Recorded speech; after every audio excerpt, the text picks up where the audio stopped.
Olá, fãs de coisas bizarras, eu sou Zaki e esse é o canal A Hora da História Criminal. E hoje eu vou contar sobre o caso Elizabeth Tsunaga, ou caso Yoki, que é como ficou conhecido na época, mas agora a gente chama de Elizabeth Tsunaga.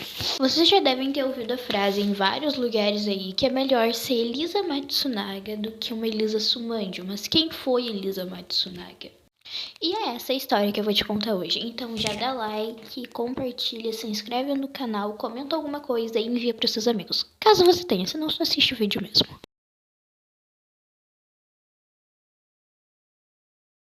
No dia 4 de junho de 2012, em Cotia, São Paulo, na rodovia, no caso, foi encontrado pedaços de um corpo de um homem ainda não identificado. Eles levaram até o departamento de homicídios e lá identificaram como o corpo do empresário Mário Quitana, que estava desaparecido desde o dia 19 do mês passado, ou seja, maio. E daí se dá as investigações e descobre que quem cometeu esse assassinato, na verdade, foi a técnica de enfermagem chamada Elisa Matsunaga, que era então a esposa do empresário e futuro herdeiro da Yoki. Tá, mas como é que eles se conheceram e como a história chegou até aí? Em 2004, através de um site de relacionamento onde Elisa Matsunaga prestava serviços de prostituição, os dois se conheceram. Naquela época, o Marcos ainda era casado. Eles mantiveram um relacionamento extraconjugal durante 3 anos. E em 2009, o Marcos decide se separar da sua então esposa para assumir um relacionamento com a Elise. Estava tudo perfeito, só que daí em 2010, a Elise desconfiou que ela estava tomando uma gaia. E nisso, ela começou a ficar muito paranoica e o casal se separou um pouco. Só que daí no ano seguinte, em 2011, a Elise ela descobriu que estava grávida. Então os dois meio que se reaproximaram de novo. Só que daí, nos 2 anos seguintes, ela continuou com essa dúvida, ela continuou pensando que ela estava levando o Gaia. E aí eles começaram a ter muitas brigas mesmo daí pra frente. Como a Elise, ela não era de São Paulo, ela era do Paraná, então ela teve uma ideia. Ela pensou assim, eu vou viajar até o Paraná, minha terra natal, dizer que eu tô com a minha família, vou levar minha filha e a babá, e vou contratar um detetive particular para investigar o Marcos enquanto eu tô viajando. Ela viajou no dia 17 de maio de 2012 e no mesmo dia que ela foi viajar, o Marcos já foi flagrado com uma garota de programa em um hotel de luxo. Os dois estavam jantando em um restaurante e o detetive tirou uma foto e mostrou essa foto para Elise. Nisso ela resolveu voltar mais cedo no dia 19 de maio. E quem foi buscar ela? Isso mesmo, o Marcos. Marcos foi buscar ela no aeroporto, ela, a filha do casal, mais a babá. Quando ela chegou em casa em São Paulo, ela decidiu dispensar a babá. Isso era por volta das 18h30 da noite. Tudo que eu falo daqui pra frente vai ser de acordo com o que a Elise disse em depoimento, até porque eu não tava lá, não tinha como eu saber o que aconteceu. Então, por volta dali das 18h30 da tarde, ela dispensa a babá. Nisso, ela vai lá, coloca a criancinha dela pra dormir e ela chama o Marcos pra uma conversa, porque ela já tava ficando paranoica com isso. As últimas imagens que a gente tem do Marcos vivo é quando é por volta das 18h30, uma hora depois da Elise ter dispensado a babá, quando ele desceu do elevador para buscar uma pizza.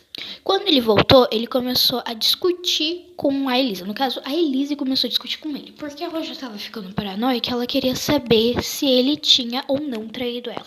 Ele negou, e aí ela mostrou, que olha aqui, ó, a foto de você me traindo aqui, ó. Vai negar ainda? Aí nisso, Marcos, ele ficou muito puto mesmo da vida.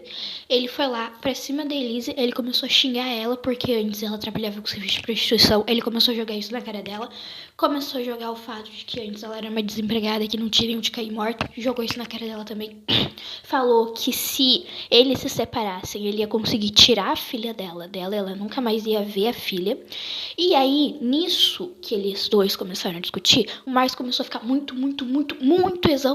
E ele começou a ir meio que pra trás. Nisso que ele foi pra trás, ele pegou perto de um armário. E no armário tinha uma arma de fogo. Porque os dois caçavam. E a ponto de curiosidade, quem ensinou a Elise Matsunaga a atirar foi o próprio Marcos. Ou seja, ele no fim ajudou ela acabar com a vida dele. Então os dois tinham porte de arma e tinham várias armas dentro de casa. Nisso que o Marcos foi pra trás pra pegar a arma, a Elise se assustou. Então ela saiu disparada pra outro cômodo da casa, que tinha uma arma de fogo. Nisso ela pegou a arma de fogo carregada, o Marcos entrou nesse cômodo e foi atrás dela ver o que ela tá fazendo. E nisso que ele viu ela com a arma, ele continuou xingando e debochando na cara dela. E aí ela ficou, não sei o que deu, um lápis de memória, porque no início era só pra ela ameaçar ele com a arma e, tipo, tentar afastar ele. Só que nisso ela acabou atirando nele a queima-roupa. E isso fez com que ele ficasse ferido, mas ainda não morto. Ou seja, ele ficou vivo por várias horas enquanto ela fez o que ela fez, que eu vou contar em seguida. Como a Elise, ela era técnica em enfermagem, ela não era o tipo de técnica que ia dar medicamento ou fazer exame. Ela era do tipo de enfermeira que ela ficava dentro da sala de cirurgia para ajudar os médicos. Ou seja, ela sabia desmembrar corpos, ela sabia qual era o ponto mais fraco, ela sabia exatamente o que fazer nessa situação. Então ela esperou um tempo, colocou o Marcos em um outro cômodo, limpou aquela cena, ela comeu e ficou esperando até o sangue dele coagular, que seria o sangue meio que dar uma congelada, sabe? Não uma congelada. Ficou tipo meio durinho, não sei se essa seria a palavra certa, mas enfim, coagular. Então, ela ficou esperando esse tempo. Depois que ela esperou esse tempo, ela simplesmente começa a desmembrar o corpo dele.